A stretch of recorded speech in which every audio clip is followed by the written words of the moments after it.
All right, gang, so I'm glad you're here. This is Lisa Schaefer. I am the Christian Drama Queen, and after 25 years of homeschooling my kids, I've decided, you know what? This is something I can offer to help other moms. So I absolutely love what we're going to be doing today. So today, what I want to show you is a couple of just really quick and easy, what we call mini or minute books, okay? This is what you're going to need. Piece of cardstock. I know I use white. I probably should have used something not quite as bright, but we're going to use white just because it's easy.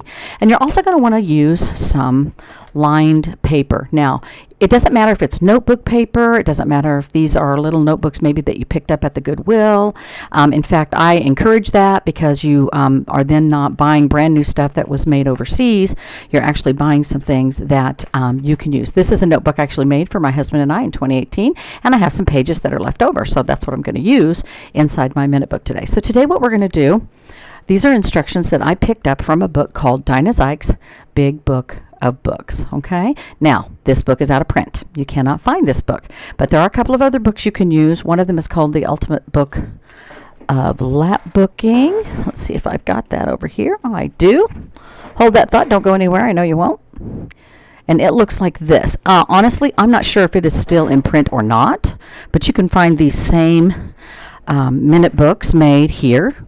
Okay, step by step. If you want to buy this book is by Tammy Doobie and Cynthia Regling, and to be honest, I never needed to use this book because I had this one. And if you honestly, I found this one at a Goodwill store for 69 cents. So keep your eyes open. These out of print books are sometimes really easy to find. So the book that we're going to do today, the first one that we're going to do today is called, and I've already shown you guys these sample folds, okay, the terminology. I taught you that stuff last time in one of my other videos. So this is the first thing that we're going to do. We're going to do a half fold book. We're going to do a large question answer book, and then we're going to do a matchbook. Okay, so we might not do them in that order. I don't know. Let's find out. Okay, so the first thing that you're going to do if we're going to do a half fold book is to simply fold the paper, what we call hamburger style. That's in half, short side to short side. Okay, now you want your crease to be really good. All right, so when we do this and then fold it hamburger style again, this is what we call a half fold book. All right, so one of the things that I like about this book is, to be quite honest with you, it's very simple for little hands to do, and it's good for bigger projects. So that is the half fold book. So let's do something else with that. All right, now we're going to do what we call a large question and answer book. Okay, large question and answer book. So open up your half book and you'll find the valley.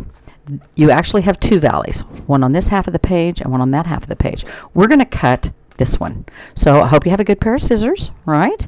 So and this is why it's so important to crease your folds really well, all right? Crease them really well. We want that line to be straight, okay? So I'm going to take my scissors. I'm going to cut along the valley from here to the top of this mountain, all right? And then now my half fold book has become what we call a large question answer book. So what do I mean by question answer book? So let's say on the outside we put a question, all right? So let's put the question,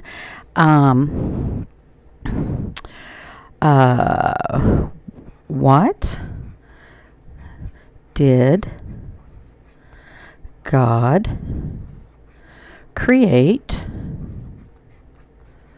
on the first day? I just came up with a question. You can come up with your own questions. All right. Do the same thing here. Different question. All right. Different question. Now, what you want your children to be able to do, and let me tell you this right now, your kids are the ones who need to be writing this, not me, not you. All right. Let me tell you why. This is not just a way for you, and this is one of my frustrations with mini book projects. A lot of book projects come, and I'm not picking on doobies here, but a lot of book projects come with the pieces already made. So for example, you can go to Facebook or not Facebook. You can go to the internet and find all of these pre-made fold and learn kinds of materials. They're pre-made. They're pre-written. The pictures are pre-drawn. That is not what I wanted for my kids, okay? What I wanted for my kids was for them to be practicing their handwriting, practicing their spelling. I wanted them to create their own mini books and be as creative as possible. So this was a way for them to be artistic. This way we can use the right and the left side of our brain both when we're making our minute books. I want them to own their education. And me doing all the work for them, me cutting out everything, me finding and printing out pages on my printer for them to color, that to me is not near as effective as giving them a way to write on their own, to draw on their own, to create their own images. Now, some of your kids may not be interested in being all that creative, right? Maybe all they want to do is get the practicing on the handwriting done, answer the question, and be over it. And that's fine. But some of your kids are going to want to draw and color and create and decorate. All of them, all categories of kids can benefit from this style of learning, okay? Because it's very hands-on. It utilizes pretty much all of your senses except the sense of smell. And with essential oils being what they are right now, I'm pretty sure we can actually cover that as well. Okay, so here's my question answer book. I've got a question here and a question here. So now what do I do? All right, so I'm going to open this up. I'm going to take a piece of this paper. Like I said, you can use notebook paper. You can use, old legal pads. I find lots of old legal pads at the stores, right? So I'm going to use this. And the way that I'm going to do this is I'm going to take this page. I'm going to glue it in right where the fold is, right? I'm going to glue it down. I would recommend glue stick. It's the easiest and the least messy. Once it is glued down, I'm going to take my scissors. And your kids can do this, I promise. Take my scissors and cut off the excess. And then, when they flip this up, they can write their answers right here. Okay? Simple. This is a half-fold book and a large, this is the half-fold book.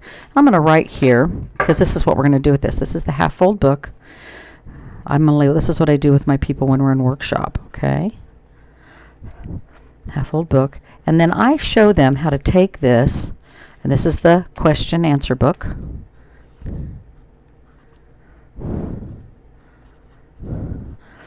It's the large one, but you can make them you can make them any size you want. A lot of the smaller ones like this are for things like little math quizzes, problem here, solution here. So you can make them smaller, all right?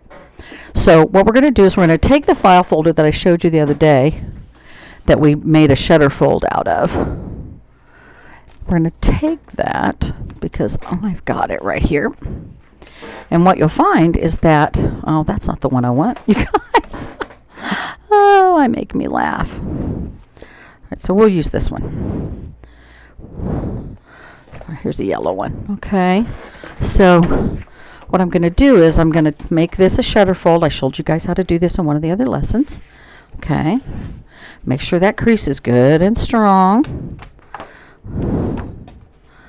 And then we're going to take the book that I just showed you how to make, that minute book, and we're going to take our glue stick or your glue, and you're going to take that half-fold book, and you're going to put it right here, okay? So that it's tucked away inside this project, all right? Pretty simple. Now, the next one we're going to make is what we call a matchbook. Now, matchbook is really easy. All right, and I promise next time, guys, I'll use a different kind of paper. All right, so I don't want this matchbook to be too large. So I'm going to take my paper, I'm going to fold it hot dog style. And if you use these terms and teach your kids to do it this way, they'll remember. This is hot dog style, okay? And then I'm going to cut that along the valley or the mountain. Whatever's easiest for you when it comes to cutting.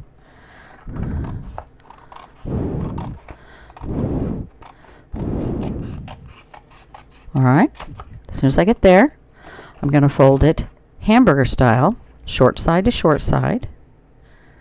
And again, along this valley, I'm going to cut it. Now listen, when you have scraps, when you're doing this kind of thing, especially with your kids, like remember I used that paper? This is a scrap that you might think you wouldn't use for anything, but keep it. We'll have a box full of scraps. And then your kids can just be creative and make all kinds of things even when they're not doing school. Right? And that's what we want. We want them to be curious. This is very easy. Matchbook. Now, some of you are young enough, you probably don't even remember matchbooks, right? So here's a matchbook. We fold from the right or to the left, and we don't go all the way. It's kind of hard to tell with the lighting. I'm going to turn that lighting off for just a second so you guys can see. There we go. Okay, so what I did was I folded from the right to the left, and I left this much. All right? And now I'm going to take that and fold it up. Back in the day, when people didn't have all these little big lighters, we had matchbooks. And almost every business had one. All right? So this is a matchbook fold. All right? And what's neat about this is when it's tucked away inside of your project, right, it will stay closed. So I'm going to put it here, hot glue it, or not hot glue it, but glue it into the project folder that we're keeping as we make these minute books together. Okay. All right. So what we did today was a half size. What do we call it? Half fold, half fold book, a question answer book, right, and a matchbook. So we're going to put our labeling on there too. Matchbook. All right. And before you go to the next lesson, glue these in so that you'll have them in your project. Matchbook. Now you might say, well, what's this good for? Well, I have another project over here, and it is what we use for reviewing math skills. So what I did was to teach the kids the math skills, I had them, whoop, we're upside down. I had them write the math problem, and then their job was to write the answer on the inside. Okay?